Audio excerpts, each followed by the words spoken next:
Hello दोस्तों, आपका स्वागत है मेरे चैनल सुर तरंग पर। मैं हूं भंवर सिंह फेदानी और आपके सामने वेलांगिरी धाम का एक वीडियो लेकर के प्रस्तुत हुआ हूं।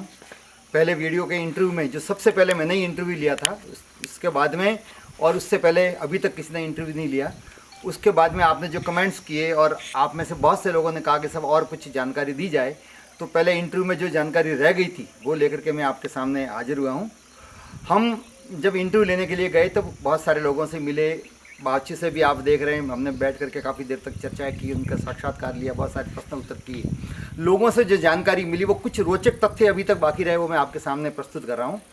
उनके दादाजी वो भी कहते हैं कृष्ण भक्त थे और वैसे भी देवासी समाज आस्तिक और धार्मिक प्रवृत्ति का समाज है, जिसमें बहुत सारे संत और ऋषि मुनि हुए हैं जिनका आज भी बहुत सम्मानपूर्वक नाम लिया जाता है। तो कोई ताज्जुब की बात नहीं है, ऐसे ही समाज में एक और दिव्य आत्मा ने जन्म लिया है तो कोई ताज्जुब की बात नहीं है। उसके बाद में जब से वो उस भक्ति भाव में लीन हुए तो सबसे पहला जो चमत्कार दिया उसके बारे में हमने पूछा तो लोगों ने जो बताया वही मैं आपको बता रहा हूँ कि एक बुजुर्ग जो आगे से रास्ते से जा रहे थे और ये एक बालक जिनको देव दिनेश गिरी जी कहते हैं, इन्होंने पूछा कि बासा क्या हुआ है, कैसे लंगड़ाते हुए चल रहे हो। तो जो बुजुर्ग थे उन्होंने कहा कि मेरे घुटने में दर्द है, मेरे कमर में भी तकलीफ है, मेरे से चला नहीं जाता। तो उन्होंने कहा कि इधर आओ, मैं झाड़ा डालता हूँ। तो उस बुजुर्ग व्यक्ति ने उपवास करते हुए कहा कि बालक है, तू क्या झाड़ा डालेगा। तो कहा आओ तो सही। तो पास में गए और उन्होंने ऐसे ही झाड़ फूँक किया और कहे कल ठीक हो जाओगे।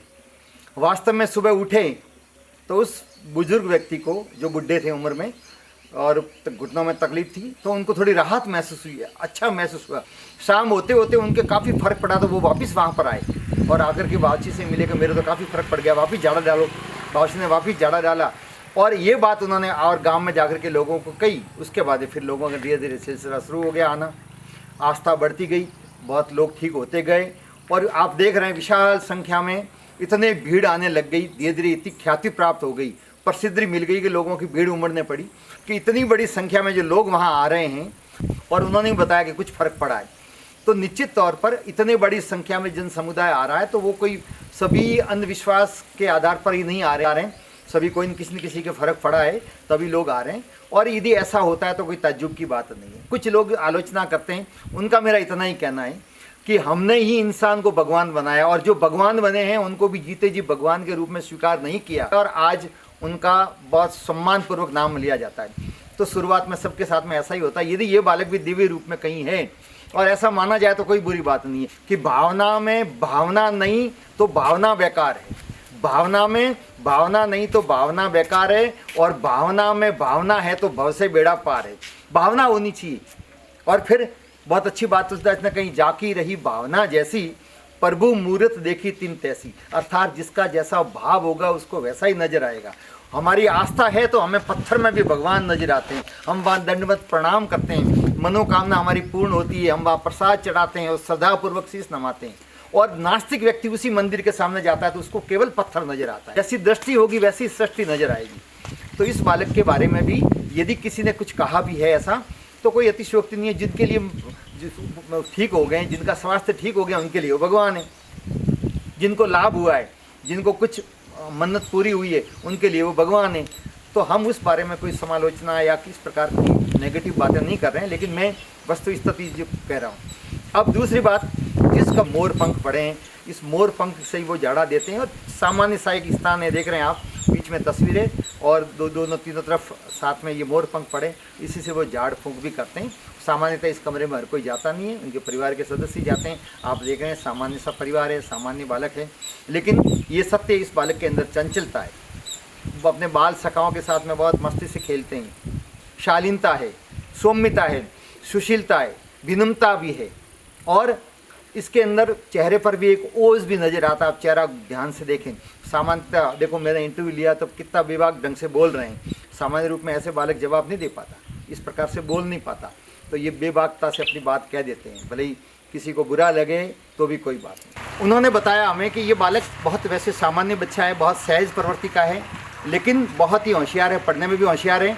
साथ ही साथ वहाँ गणतंत्र दिवस पर सांस्कृतिक कार्यक्रम जो दिन में होता है उत्सव, उसमें उन्होंने एक रोल भी प्ले किया था बहुत अच्छे ढंग से और लोगों ने उस रोल की सराहना भी की। आज भी उन्होंने बताया कि विद्यालय में आते ही समस्त गुरुजनों के चरण स्पर्श करते हैं। लेकिन अब तो ये बावची बन गए, तो हमने भी कई बार उनको बावची कह के संबोधित किया, तो ये बच्चा आगे होके कहता है कि सर मुझे आप बावची मत कहो। तो आज भी उस प्रकार से आस्था है। विद्यालय के हर गतिविधि में शामिल होते हैं, हर कार्यक्रम में भाग लेते हैं, समय पे विद्यालय आते हैं, उनके पिताजी छोड़ने के लिए आते हैं।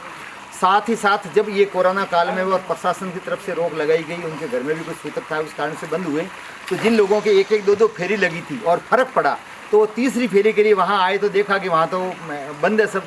तो पूछा कहाँ है बावची, तो कहा बावची तो विद्यालय गए हुए। तो वो लोग विद्यालय में आए, बावची भी बाहर आए और वहीं पर उन्होंने उनके झाड़ फूँका, जो भी झाड़ा फूँका करना था किया। ऐसे ही और भी बहुत सारे, और उनसे झाड़ा डलवाया। तो बहुत सारी आस्थाएं हैं लोगों की, उस आस्था पर कोई प्रश्न चिन्ह नहीं लगा सकता, उसके बारे में कुछ भी कहा नहीं जा सकता। जिन लोगों के फ़र्क पड़ रहा है उनके लिए तो वो भगवान है, और जो नहीं माने उसके लिए सामान्य इंसान है। तो ये कुछ रोचक जानकारियाँ थी जिसके आधार पर अपन कह सकते हैं कि इतने सारे लोग आ रहे हैं, तो कुछ लोगों की आस्थाएँ, भारत आस्थाओं का देश है, आस्थाओं के देश में यहाँ विश्वास होता है, जहाँ विश्वास है वहाँ पर सब कुछ कार्य सहज रूप में सफल होता है। ये हमारी संस्कृति है, ये हमारी प्राचीन परंपरा रही है, और शुरुआत में हमने किसी को उस रूप में स्वीकार किया नहीं, कालांतर में आगे जाकर के सभी कुछ महान बने। तो आपने ये देखा, आप देख रहे हैं वो अच्छा नृत्य भी करते हैं, देखो नाच रहे हैं। एक घोड़े का किस्सा जो है वो भी मैं आपको बता दूं। जिस घोड़े पर आप देख रहे हैं ये बैठे हुए, कहते हैं ये घोड़ा भी बीमार था और उस घोड़े के मालिक ने मन्नत मांगी बावची से, और बावची ने कहा कि ठीक हो जाएगा। वास्तव में 5-7 दिन बाद में घोड़ा ठीक हुआ। वो घोड़ा लेकर के आया, देख रहे हैं आप घोड़े पर बैठे हैं बावची, ये घोड़ा इनके कहने से ठीक हुआ, ऐसा लोगों का कहना है। मैं किसी प्रकार का कोई दावा नहीं कर रहा हूँ कि क्या सच है क्या झूठ है। जैसे लोगों ने कहा, जैसे और लोग जिसके निकटतम है उन लोगों ने कहा, आप देख रहे हैं मैं बैठ करके सबसे चर्चा भी कर रहा हूँ, गाँव में भी सबके मैंने व्यू लिए, जानकारियाँ ली हैं, उनके संस्था प्रधान से पूछा है। तो ये सब चीज़ें और देखने के बाद में मैं कह रहा हूँ। लेकिन कुछ लोगों ने बहुत अतिशयोक्ति में कह दिया ये कमरा रहस्यमय है, इसमें ऐसा है वैसा है, कुछ क्लिपिंग ऐसे इधर उधर से डाल दी, तो मैं उसके संबंध में कोई दावा नहीं करता। लेकिन यथार्थ चीज़ ये है कि लोगों की आस्थाएँ, बहुत से लोगों का ये कहना है कि हमारे फ़र्क पड़ा है, इसलिए लोगों की भीड़ उमड़ती थी। शुरुआत में कुछ भी वहाँ नहीं होता था, लेकिन बाद में लोग, संस्था प्रधान ने हमको बताया कि चॉकलेट लेके आने लगे, तो बोरियां बंदी चॉकलेट आने लगी।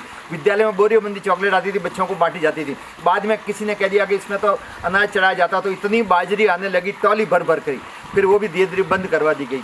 तो इस प्रकार के लोगों की अनेक आस्थाएं, लेकिन 1 रुपया किसी से नहीं लिया है, न परिवार ने, न बावची ने, न किसी और लोगों ने लोभ लालच किया है। और इस मामले में किसी ने नहीं बताया कि कोई लोभ है, निस्वार्थ सेवा की। अभी फिलहाल कोरोना काल है, प्रशासन की तरफ से भी रोक है, बावची ने भी रोक लगा रखी है, वहाँ आप भी नहीं जाएं। लेकिन जब ये व्यवस्थाएं वापस सामान्य स्थिति हो जाएगी तब आगे की बात, आगे आपकी आस्था होगी, आप जाओगे। ये आस्थाओं का देश है, इसमें किसी को अतिशयोक्ति नहीं है। मेरे चैनल को आप सब्सक्राइब करें, अधिक से अधिक शेयर करें, लाइक करें, कमेंट्स करें। आने वाले ऐतिहासिक, धार्मिक, सामाजिक वीडियो और मेरे चैनल पर धार्मिक और सामाजिक गीतों को सुनें और आप कमेंट्स करें। आप सभी का बहुत बहुत धन्यवाद।